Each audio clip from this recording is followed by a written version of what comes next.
Welcome back to our channel guys. आज हमारा जो टॉपिक है वो है मेजरमेंट ऑफ प्रॉपर्टीज, और जिसमें हम लोग पढ़ने वाले हैं यूनिट। तो यूनिट क्या है दोस्तों, ये आज के लेक्चर में हम लोग पढ़ेंगे। उसके बाद 7 फंडामेंटल क्वांटिटीज है, उसके ऐसा यूनिट्स क्या है, ओके, ये भी हम लोग आज जान लेंगे। एट द सेम टाइम हम लोग जो डिफरेंट फिजिकल प्रॉपर्टीज है, जैसे कि मास हो गया, लेंथ हो गया, टेम्परेचर हो गया, डेंसिटी है, राइट, तो उसके यूनिट्स क्या होंगे और फिर वो किस तरह से यूज करेंगे एज ए केमिस्ट, वो भी देख लेंगे। Eight the same time law of chemical combination, जैसे कि लॉ ऑफ कंजर्वेशन ऑफ मास है, डेफिनेट प्रोपोर्शन है, मल्टीपल प्रोपोर्शन, ये सारे टॉपिक आज के लेक्चर में कवर करेंगे दोस्तों। ओके, तो फिर आज जो पहला टॉपिक हमारा शुरू करेंगे दैट इज यूनिट। ठीक है गाइस, यूनिट क्या है? Unit is nothing but the arbitrarily decided and universally accepted standards are called to be unit. Okay, अब यूनिट एक यूनिवर्सली एक्सेप्टेड स्टैंडर्ड्स है जो कि हर एक फिजिकल क्वांटिटीज के लिए हम लोग यूज करते हैं। जैसे कि से मुझे इस ये पेन की लेंथ मेजर करनी है, तो लेंथ मेजर करनी है तो क्या करूंगा मैं कुछ नंबर होगा और नंबर के साइड लास्ट में एक स्टैंडर्ड दिखा जाएगा, that is called to be unit only. अब ये दो यूनिवर्सली एक्सेप्टेड स्टैंडर्ड्स है गाइस, ठीक है। अब ये एक्चुअली यूनिट कब यूज हुआ? पहले अर्ली डेज ऑफ केमिस्ट्री में the number of units are used like से सिस्टम्स आर यूज्ड जनरली, जैसे कि थी सीजीएस सिस्टम, ठीक है, that is centimetre gram second system, ठीक है। उसके बाद एमकेएस सिस्टम आई, एमकेएस सिस्टम भी यूज होते थे, that is metre kelvin second system. FPS system भी यूज हुआ, that is foot pound and second system. So ये नंबर ऑफ सिस्टम्स यूज हुए थे, but in 1916 the general conference of weight and से measure, उन्होंने एक न्यू सिस्टम लेके आए, that is called as SI units, ठीक है। उसको क्या बोला है? SI unit. एसआई यूनिट यानी क्या बच्चों? That is international standards of unit, ठीक है। It is called to be what? International standards of unit. So guys, let's see what is SI unit is. SI unit उसका full form है international standards of unit. तो ये international standards of unit which is given by the general conference of weight and measure in 1960, वो हमें एक standard बताता है कि लेंथ को किस तरह से मेजर किया जाएगा, किस पर्टिकुलर यूनिट से मेजर किया जाएगा, क्या यूनिट होगा टेम्परेचर का, क्या यूनिट होगा ल्यूमिनस इंटेंसिटी का, क्या यूनिट होगा दिस वन टाइम का। तो ये प्रॉपर ऐसा यूनिट हमें दी गई है और यही वर्ल्ड वाइड यूज हम लोग करते हैं। अंडरस्टूड? तो चलो वो उसी ऐसा यूनिट को देख लेते हैं। कुछ फंडामेंटल क्वांटिटीज मैंने बेसिक फिजिकल क्वांटिटीज रखी है यहाँ पे, और उसके ऐसा यूनिट्स एग्जैक्टली क्या है वो देख लेंगे हम लोग। अंडरस्टूड?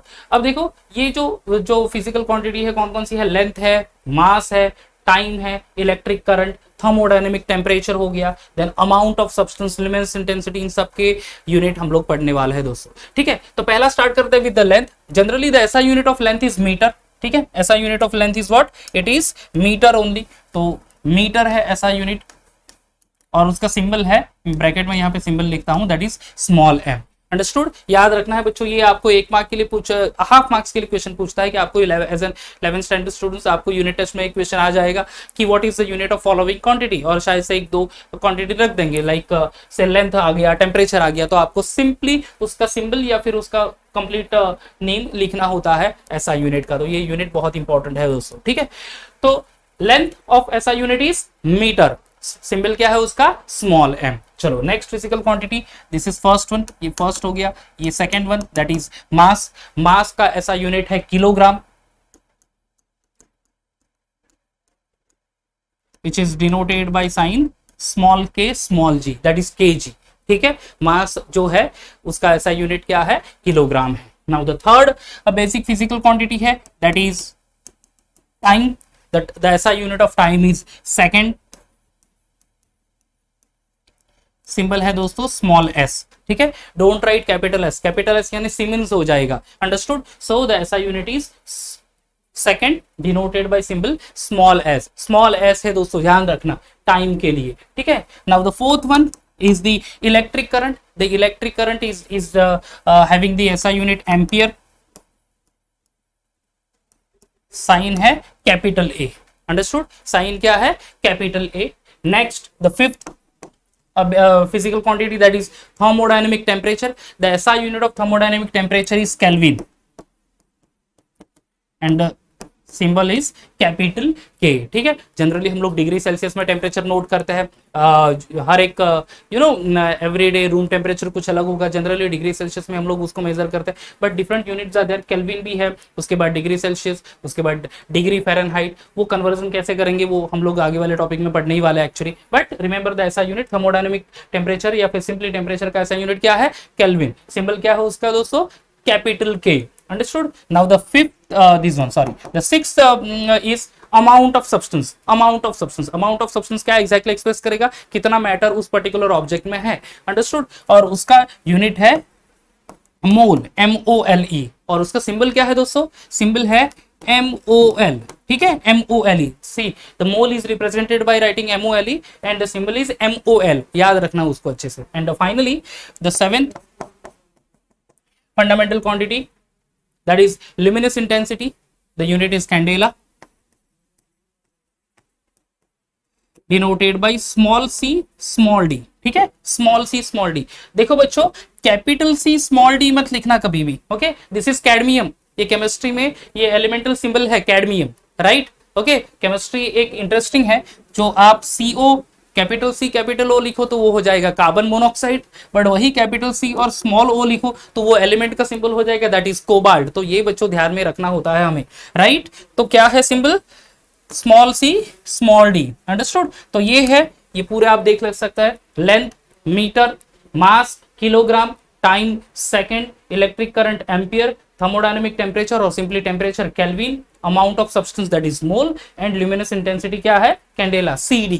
अंडरस्टूड? तो ये the name of the SI unit along with their symbol, ये है फंडामेंटल यूनिट्स। अंडरस्टूड? क्लियर हो गया ये? तो चलो हमने क्या कवर कर लिया, यूनिट क्या है, कौन कौन से सिस्टम्स है और जनरली हम लोग कौन सा फॉलो करते हैं, दी ऐसा यूनिट्स। ठीक है, और ये सारे फिजिकल क्वांटिटीज के ऐसा यूनिट्स हमने कवर कर लिए। चलो आगे बढ़ते हैं, फिजिकल क्वांटिटी पढ़ेंगे बच्चों, जहां पे हम लोग एग्जैक्टली मास क्या है, what is that actually the weight, फिर लेंथ, टाइम, डेंसिटी, ये सारी चीजें नोट करेंगे। किस वे में एज ए केमिस्ट हम लोग कौन सा यूनिट यूज करने वाले हैं वो भी हम लोग यहाँ पे देखेंगे। ठीक है, नाउ फर्स्ट विल गो फिर फॉर दी मास, उसके बाद फिर लेंथ पे चले जाते हैं। मास यानी क्या बच्चों, मास क्या एक्सप्रेस करेगा, mass generally express the amount of a matter present in an object. अगर मेरे पास ये एक ऑब्जेक्ट है तो इसमें कितना मैटर एक्चुअली है, ठीक है, ये एक्सप्रेस करेगा क्या, mass. Mass is nothing but amount of matter in an object. Understood? और ये जो मैटर है, समझ लो ये अभी इसका मास है से 20 ग्राम। अंडरस्टूड? या फिर से 30 ग्राम। तो ये मास जो है, ये जो मैटर है वो फिक्स रहेगा। अभी ये कहीं पे स्पेस में भी हमने लेके गए तो उसमें इस पर्टिकुलर ऑब्जेक्ट में ये मैटर ये ऐसे के ऐसे ही रहेगा। Understood? So there is no change of mass और amount of a matter present in an object. Understood? अगर वो पोजीशन भी चेंज कर दे तो वो चेंज नहीं होगा। What about wait? वेट क्या होता है दोस्तों, weight is nothing but a result of mass and gravitational attraction।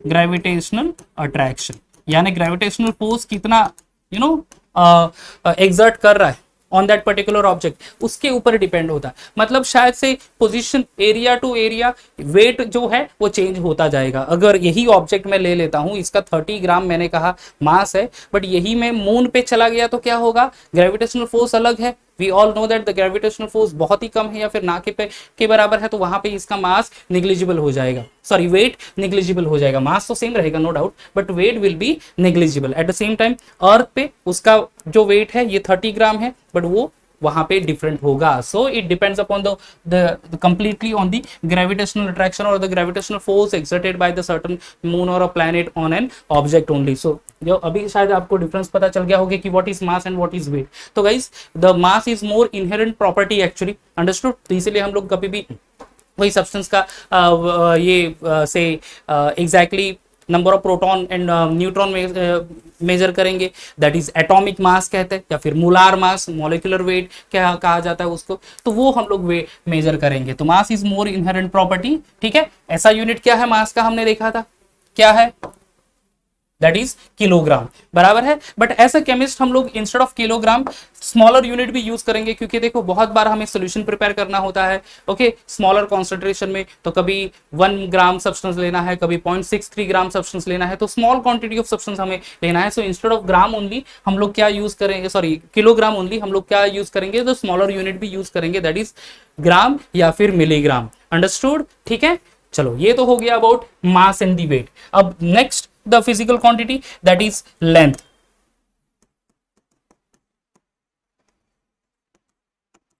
Now length is generally express, किससे एक्सप्रेस होता है, length is express in metre, ठीक है। बट जनरली हम लोग एज ए केमिस्ट लेंथ क्या मेजर करेंगे, केमिस्ट तो बड़े बड़े ऑब्जेक्ट, इतने बड़े ऑब्जेक्ट तो नहीं रहेंगे हमारे पास, हम लोग जनरली एक केमिस्ट के तौर पर देखेंगे क्या है एटम, क्या है एलिमेंट, ठीक है। अगर एटम हो गया तो we all know that atom में अगर आपको पता है दैट देयर इज अ से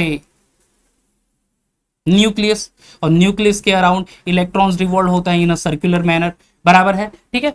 अब जो लास्ट की शेल है और न्यूक्लियस के बीच का डिस्टेंस, उसको हम लोग क्या बोलते हैं, उसको बोलते हैं हम लोग एटॉमिक रेडियस। अंडरस्टूड, क्या कहते हैं उसको हम लोग, एटॉमिक रेडियस। अंडरस्टूड। सिमिलरली दो एलिमेंट कंबाइन हो रहे तो दो न्यूक्लियस के बीच का जो डिस्टेंस है उसको हम लोग कहते हैं बॉन्ड लेंथ। अंडरस्टूड, क्या कहते हैं, bond length.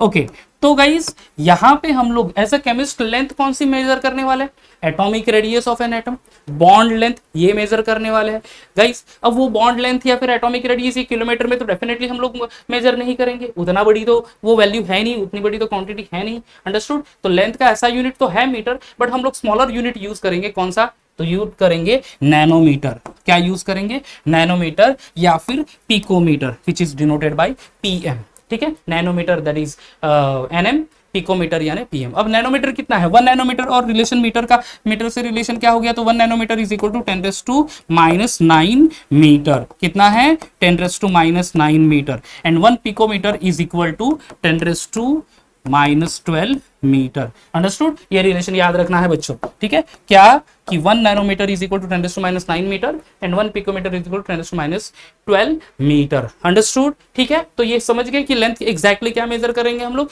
Atomic radius, bond length, ठीक है।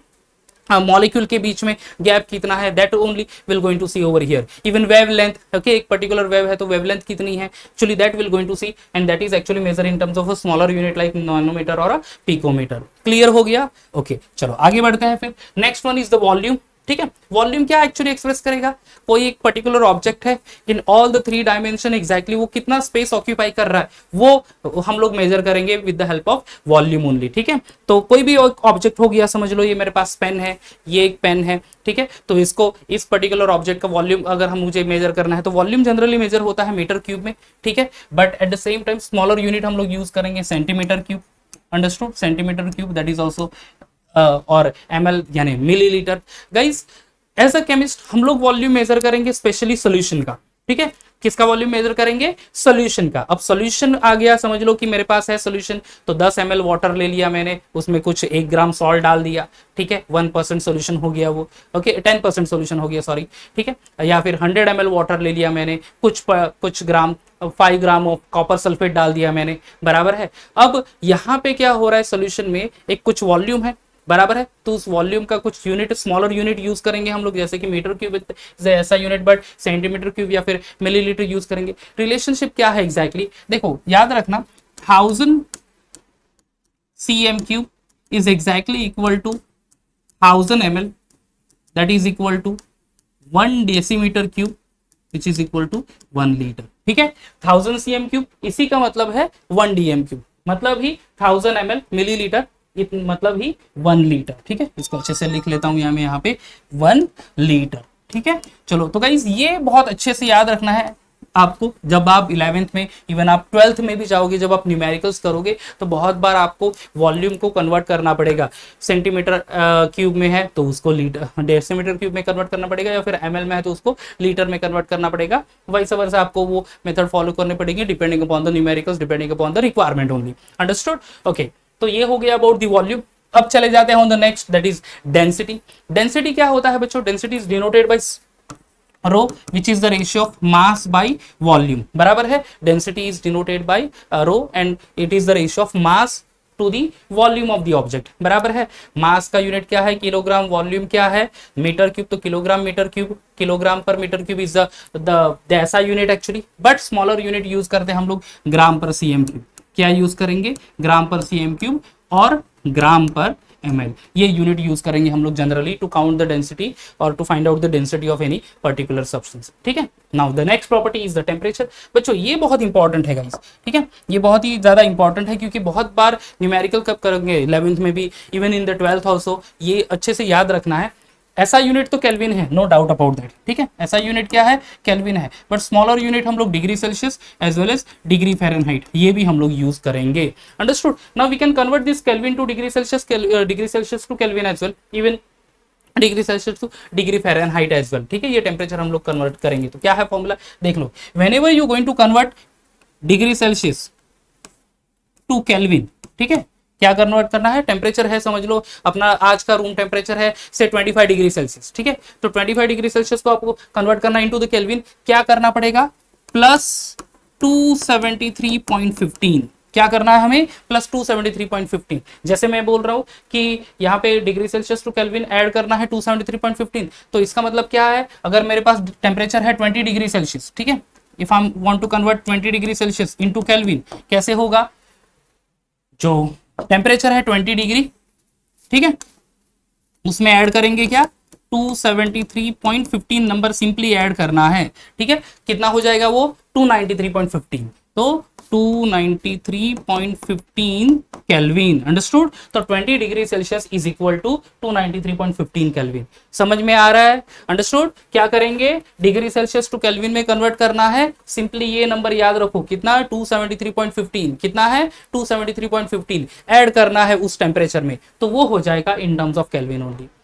सिमिलरली अगर केल्विन टेम्परेचर दिया है आपको और वो कन्वर्ट करना है into the degree Celsius, subtract कर दो, क्या 273.15, ठीक है, 273 माइनस 273.15, समझ लो कि मेरे पास टेम्परेचर है दैट इज से boiling point of water, boiling point of water is 373.15 kelvin, ठीक है, 373.15 केल्विन। अब उसको मुझे कन्वर्ट करना into the degree Celsius, how will do, ये 373.15 माइनस 273.15 यानी वो आ जाएगा कितना 100 डिग्री सेल्सियस, समझ में आ रहा है 100 डिग्री सेल्सियस। तो क्या किया मैंने, जो भी केल्विन टेम्परेचर था उसमें से सब्ट्रैक्ट कर दिया 273.15 only, I am getting the temperature in degree Celsius, ठीक है। तो याद रखो degree Celsius to kelvin plus 273.15, kelvin to degree Celsius minus 273.15, ठीक है, ये तो खत्म हो गया। नाउ एक मिनट, अब एक और चीज हमें ध्यान में रखनी है, that is conversion of a degree Celsius to degree Fahrenheit, degree Celsius to degree Fahrenheit. क्या है फॉर्मूला डिग्री फ़ारेनहाइट के लिए, देखो फॉर्मूला ये है दोस्तों, degree Fahrenheit is equal to 9/5 into degree Celsius plus 32, क्या है 9/5 इंटू डिग्री सेल्सियस प्लस 32, ये एक फॉर्मूला है। तो इस फॉर्मूले से हम लोग चेंज कर सकते हैं temperature degree Celsius to degree Fahrenheit. समझ लो कि मेरे पास टेम्परेचर है, I am having a temperature 30 degree Celsius, मुझे 30 डिग्री सेल्सियस को डिग्री फ़ारेनहाइट में कन्वर्ट करना है, तो क्या करूंगा मैं 9/5 इंटू डिग्री सेल्सियस, कितना डिग्री टेम्परेचर है 30 डिग्री सेल्सियस, तो 30 प्लस 32 ये कितना हो जाएगा 5 6 आर 30, 9 इंटू 6 कितना हो जाएगा 54, 54 plus 32, 54 and 2 56 and 30 that is 86, तो ये हो जाएगा 86 degree Fahrenheit, understood. 30 degree Celsius is equal to 86 degree Fahrenheit, समझ गए। देखो क्या किया 9/5 इंटू डिग्री सेल्सियस प्लस 32, मैंने लिया 30 डिग्री सेल्सियस, तो 9/5 इंटू 30, तो 5 6 आर 30 ओनली, 9 6 आर 54, ओके, प्लस 32, 54 प्लस 32 कितना हो जाता है 54 एंड 56 एंड 30 86 बराबर है, तो डाइट 86 डिग्री फ़ारेनहाइट। तो गाइस ये बहुत अच्छे से याद रखना है, स्पेशली ये दो चीजें, ठीक है, स्पेशली ये दो चीजें, क्या degree Celsius to kelvin and kelvin to degree Celsius, ये आपको बहुत बार कन्वर्ट करना पड़ेगा, स्पेशली आप 12th स्टैंडर्ड में आओगे तो नंबर ऑफ टाइम वो टेम्परेचर जो है उसको कन्वर्ट करना पड़ेगा, समझ गए दोस्तों। तो देखो ये फिजिकल प्रॉपर्टीज, उसके यूनिट्स, और हम लोग क्या एग्जैक्टली लर्न कर रहे हैं वो हमने पढ़ा कि मास क्या है एग्जैक्टली, वेट क्या है, लेंथ हम लोग जनरली यूज करेंगे स्मॉलर लेंथ और स्मॉलर यूनिट यूज करेंगे, दैट जैसे नैनोमीटर, पिकोमीटर, ठीक है। देन हम लोगों ने वॉल्यूम सेंटीमीटर क्यूब में जनरली या फिर मिलीलीटर हम लोग यूज करेंगे, ठीक है। तो 1000 cm cube is equal to 1000 ml, that is also equal to 1 dm cube और 1 लीटर। डेंसिटी यूनिट जनरली है kilogram per metre cube, but smaller unit gram per cm cube और ग्राम पर ml यूज करेंगे। Temperature, ये सारी temperature की मैंने details दे दी। Okay चलो अब चले जाएंगे बच्चों, this is a topic I think आपको बोर्ड एग्जाम नहीं, आप तो 11th में आप इन हाउस एग्जाम देंगे, आपको ये एग्जाम में रहेगा, यूनिट टेस्ट में ये टॉपिक तो रहेगा, that is law of chemical combination, जिसमें टोटल 5 लॉ है। आज के लेक्चर में हम लोग 3 लॉज कंप्लीट करेंगे, law of conservation of mass, law of definite proportion and law of multiple proportion. उसके बाद फिर हम लोग जो 2 और लॉज कंप्लीट करेंगे in the next video, actually हम लोग वो वीडियो लेक्चर में होगा, that is Gay Lussac's law and the Avogadro's law, ठीक है। तो ये 5 लॉ में से आपको 1 या 2 लॉ तो डेफिनेटली बोर्ड एग्जाम में, सॉरी इन हाउस एग्जाम में, दैट इज 11th के फर्स्ट यूनिट टेस्ट में तो पूछ ही लेंगे। जनरली हर एक कॉलेज में ऐसा होता ही है कि ये लॉ में से एक तो state and explain this law, state and explain definite proportion, state and the law of multiple proportion, state and explain the law of conservation of mass, ये पूछ लेंगे। तो गाइस उसका स्टेटमेंट और उसका एक्सप्लेनेशन यहाँ पे देने वाला हूं मैं, ठीक है। पहला स्टार्ट करते हैं with the law of conservation of mass. Law of conservation of mass says that the mass can neither be created nor be destroyed, ठीक है। What it says, the mass can neither be, the law of conservation of energy पढ़ा है बच्चों हमने, okay. Energy can neither be created nor be destroyed, it can be convert from one form into the another form. Energy किससे होगी बच्चों, energy definitely matter से ही मरेगा। Simply उसका स्टेटमेंट ऐसा भी बोल सकते हैं हम लोग, matter can neither be created not be destroyed, simply matter रहेगा, मैटर का कुछ मास होगा, यानी हम लोग बोल सकते हैं कि mass can neither be created not be destroyed. तो this is the simple statement, the conservation of mass, mass can neither be created not be destroyed. इसका मतलब क्या है दोस्तों, इसका मतलब ये है कि जितना अमाउंट ऑफ मास आप लोग लेंगे एज अ रिएक्टेंट, अंडरस्टूड, जितना अमाउंट ऑफ मास आप लेंगे as a reactant, the same quantity of a product you will be getting at the end of the reaction. समझ में आ रहा है, हमने कुछ रिएक्शन कर रहा है, ठीक है, और कुछ मास ले लिया, कुछ रिएक्टेंट की कुछ क्वांटिटी ले ली हमने इन टर्म्स ऑफ ग्राम ओनली, हमें प्रोडक्ट जो मिलेगा उसकी भी क्वांटिटी इक्विवेलेंट ही होगी। समझ में आ रहा है, जैसे कि मैंने यहाँ पे एक रिएक्शन लिखा है, reaction of formation of water, hydrogen gas है plus half O2, half O2 क्यों लिखा, अदरवाइज मुझे बैलेंस करना होता बच्चों, तो मैं यहाँ पे 2H2 प्लस O2 2H2O लिख सकता था यहाँ पे, ठीक है, पर मैंने सिंपली एक मॉलिक्यूल के लिए लिखा, तो ये 2 विल गेट कैंसिल, और तो इसका मतलब ये है कि single oxygen atom is reacting with H2 and there is a formation of H2O, right. अब समझ लो कि मैंने यहाँ पे ले लिया 2 ग्राम H2, ठीक है, कितना यूज हो रहा है 2 ग्राम H2, और मेरे पास यहाँ पे मिल रहा है, से मैंने यूज किया 1 mole of oxygen atom, that is 16 gram oxygen, ठीक है, कितना 16 ग्राम। अब टोटल क्वांटिटी कितनी हो गई रिएक्टेंट की, देख लो, 2 ग्राम हाइड्रोजन यूज हो गया है एंड 16 ग्राम ऑक्सीजन यूज हो गया। वाटर मेरे पास जो फॉर्म होगा वो कितना फॉर्म होगा 1 मोल, और उसका मास एक्चुअली होगा कितना 18 ग्राम। क्यों, क्योंकि मैंने 18 ग्राम रिएक्टेंट ले लिया, तो मुझे उतना ही प्रोडक्ट मिलेगा eight the end of the reaction. समझ रहे, कितना ग्राम ले लिया, 2 gram hydrogen, 16 gram oxygen, 16 plus 2 18, तो मुझे मिलेगा कितना 18 gram of water, 18 gram of product at the end of the reaction. This is all about the mass can neither be created nor be destroyed, this is all about the law of conservation of मास है दोस्तों। समझ में आ गया, simple सी चीज याद रखनी है, क्या याद रखनी है, ये चीज क्या है, ये total mass of reactant is equal to total mass of product. जितना रिएक्टेंट लेंगे उतना ही प्रोडक्ट आपको मिलेगा। समझ में आ रहा है, जितना देंगे उतना ही मिलेगा, सिंपल इज दैट। ओके, आगे बढ़ेंगे। Next, the law of definite proportion. Definite proportion का स्टेटमेंट क्या है दोस्तों, देख सकते हैं यहाँ पे कि a given compound always contain exactly the same element by weight. क्या है, a given compound always contain exactly the same element, same proportion of an element by weight। मतलब क्या है दोस्तों, शायद से as an 11th standard students आपको शायद इसका मीनिंग जल्दी पता लगे ना, और शायद समझने में थोड़ी सी डिफिकल्टी हो जाए, तो मैं सिंपल से लैंग्वेज में बताना चाहूंगा यहाँ पे। अब मैं एक एग्जाम्पल ले रहा हूँ कॉपर कार्बोनेट का, this is the example which is given in the text book actually. ये कॉपर कार्बोनेट का एग्जाम्पल, CuCO3 उसका मॉलिक्यूलर फॉर्मूला, ठीक है। मेरे पास 2 ऑप्शन है कॉपर कार्बोनेट को ऑब्टेन करने के। क्या होगा, एक तो मैं कहीं नेचुरल सोर्स से उसको कॉपर कार्बोनेट मुझे मिल सकता है, या फिर मैं उसको सिंथेटिकली प्रिपेयर कर लूँ लैब में, इंडस्ट्री में, ठीक है। अब बच्चों कॉपर कार्बोनेट मेरे पास एज आई सेड 2 सोर्सेस, एक तो नेचुरल सैंपल या फिर नेचुरल सोर्स है, दूसरा है सिंथेटिक सैंपल यानी सिंथेटिक सोर्स, बराबर है। अब उसमें क्या एग्जैक्टली होगा percent of carbon, percent of copper, percent of oxygen, तो ये परसेंट दोनों सेम ही रहेंगे। उसी का स्टेटमेंट है, देखो a given compound always contain exactly the same proportion of element by weight, exactly the same proportion of element by weight. इसका मतलब ये है कि कोई सर्टन कंपाउंड ले लो, वो आप नेचुरली मिले या फिर आपको सिंथेटिकली आप प्रिपेयर कर लो, जो भी एलिमेंट है उनके परसेंट जो कंपाउंड में होंगे वो क्या होगा, वो फिक्स ही रहेगा। जैसे कि कॉपर कार्बोनेट में नेचुरल सैंपल में परसेंट ऑफ कॉपर कितना है 51.35। आई नो दैट ये परसेंट कैसे फाइंड करेंगे वो शायद आपको नहीं पता होगा या फिर नहीं कुछ आइडिया है, तो ये भी मैं एक्सप्लेन करूंगा, but just you listen to me first of all, ये किस तरह से है वो। तो कॉपर, परसेंट ऑफ कॉपर कितना है 51.35, percent of carbon 9.74, percent of oxygen 38.91, right. Same way synthetically मैंने CO3 प्रिपेयर किया और उसमें परसेंट ऑफ कॉपर फाइंड किया, तो वो भी आ गया fix, that is 51.35 like that of natural sample.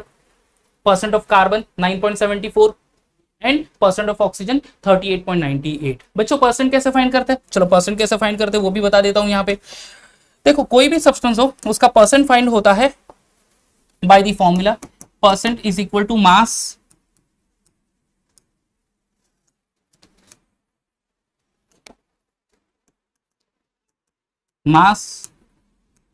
Upon molar mass of substance. बच्चों मोलार मास यानी जो एटॉमिक मास है, हालांकि इसके बाद वाला जो टॉपिक है इसलिए शायद से समझने में थोड़ी सी डिफिकल्टी हो जाए, बट स्टिल आपको शायद एटॉमिक नंबर पता होगा, आपको शायद एटॉमिक मास पता होगा, ठीक है। तो एटॉमिक मास को ऐड कर दो तो आपको मोलार मास मिल जाएगा, ठीक है। तो मॉलिक्यूल का होता है मोलार मास और कोई सिंगल एलिमेंट है तो उसका atomic mass. Atomic mass is the sum of proton and neutron present in the nucleus, बराबर है। ओके, अब देखो बच्चों जनरली कॉपर का एटॉमिक मास है 63.5, ठीक है। कॉपर के लिए निकाल लेते हैं, कॉपर दैट इज Cu 63.5, ठीक है।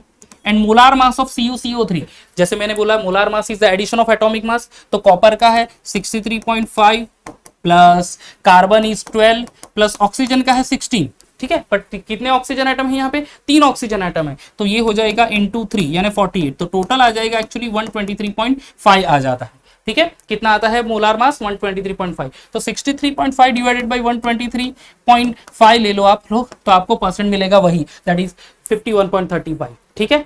Similarly you can go with the percent of carbon, यहाँ पे वेट अलग हो जाएगा, कार्बन का 12 है atomic mass, 12 divided by 123.5, oxygen है 16, बट ऑक्सीजन कितने बोले, जैसे मैंने बोला 3 है, तो 16 इंटू 3 दैट इज 48, तो 48 डिवाइडेड बाय 123.5।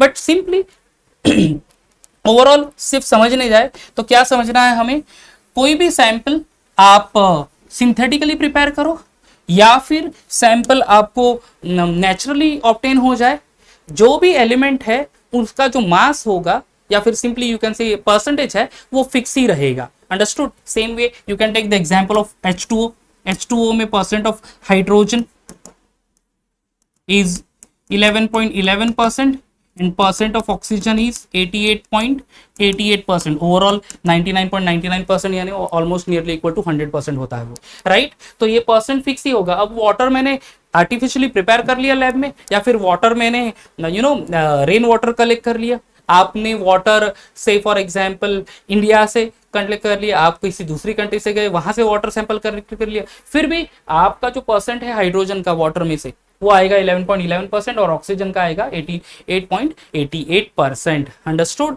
तो ये परसेंट फिक्स ही रहते हैं, that is all about definite proportion, law of definite proportion. समझ में आ गया, एलिमेंट का परसेंट जो है in a compound remains same whether it is obtained naturally or prepared synthetically, that is all about the law of definite proportion. The statement is the given compound always contain exactly the same proportion of element by weight, understood, and this is the example which is given in your textbook, ठीक है। चलो आगे बढ़ते हैं फिर, the next one that is law of multiple proportion, ठीक है, law of multiple proportion। Guys देखो multiple proportion में क्या होता है, जनरली कोई भी दो कंपाउंड से दो कोई एलिमेंट या फिर कंपाउंड अगर रिएक्ट होंगे, राइट, पॉसिबिलिटी हो सकता है कि वहां से एक से ज्यादा प्रोडक्ट फॉर्म हो जाए, अंडरस्टूड। सो उसी के लिए ये law of definite multiple proportion है। क्या है स्टेटमेंट, व्हेन टू एलिमेंट, ठीक है, when two element A and B form more than one compound, A and B एक दो एलिमेंट है समझ लो, रिएक्ट हुए और एक से ज्यादा कंपाउंड फॉर्म हो रहा है, ठीक है, then the masses of element of B, ठीक है, बी का जो मास है that combine with the masses of given mass of A का मास समझ लो फिक्स होगा. So the masses of element of B that combine with the given mass of A always are in the ratio of whole number. ठीक है, always are in the ratio of small whole number. Understood? अब इसका meaning क्या है बच्चों, example ले लेते हो तो शायद से आपको समझ में आ जाएगा. देखो मैंने यहाँ पे एग्जाम्पल रखा है दो, hydrogen and oxygen gives water, hydrogen react with oxygen gives hydrogen peroxide. देखो हाइड्रोजन और ऑक्सीजन दो कंपाउंड अगर रिएक्ट हो जाएंगे, अंडरस्टूड, यहाँ पे दो पॉसिबिलिटी बनेगी, एक तो वाटर फॉर्म होगा या फिर एक तो हाइड्रोजन पेरोक्साइड फॉर्म होगा. ठीक है, समझ लो कि मैं यहाँ पे 2 ग्राम हाइड्रोजन ले रहा हूं, I am taking 2 gram of hydrogen, यहाँ पे 16 ग्राम ऑक्सीजन ले रहा हूं, right. Total law of conservation of मास भी हम लोग यूज करेंगे. यहाँ पे टोटल वाटर का मास कितना हो जाएगा, 18 ग्राम, बराबर है. ओके, ये हाइड्रोजन है, ठीक है, इसको सिंपली मैं लिखूंगा लाइक H2 प्लस O2, तो ये हो जाएगा H2O2, राइट ना. हाइड्रोजन पेरोक्साइड का फॉर्मूला ये है, और यहाँ पे ये H2, ये O2, और ये मुझे वाटर मिलेगा दैट इज H2O, राइट. तो टोटल मास उसका हो गया 18. अब हाइड्रोजन H2 मास तो है 2 ग्राम ओनली, ठीक है. ऑक्सीजन, दो ऑक्सीजन आइटम 16 प्लस 16 हो जाता है 32, तो 32 ग्राम, ठीक है. मिला कितना H2O2, वो हो गया 34 ग्राम, 32 प्लस 2 दैट इज 34 ग्राम. अब यहाँ पे दोस्तों देख लो, हाइड्रोजन जो कंबाइन हो रहा है विद द ऑक्सीजन, दोनों केस में फिक्स मास ऑफ हाइड्रोजन है कितना, 2 ग्राम 2 ग्राम. तो ये समझ लो ये एलिमेंट ए है हमारा हाइड्रोजन. एंड दूसरे जो है, जब फर्स्ट रिएक्शन हो रहा है जहां पे ऑक्सीजन रिएक्ट हो रहा है टू फॉर्म वाटर, उसमें ऑक्सीजन का मास कितना है 16 ग्राम, और ऑक्सीजन रिएक्ट हो रहा है हाइड्रोजन से two forms hydrogen peroxide, oxygen का मास कितना है 32 gram, that is our B element. ये हमारा क्या हो गया, बी एलिमेंट.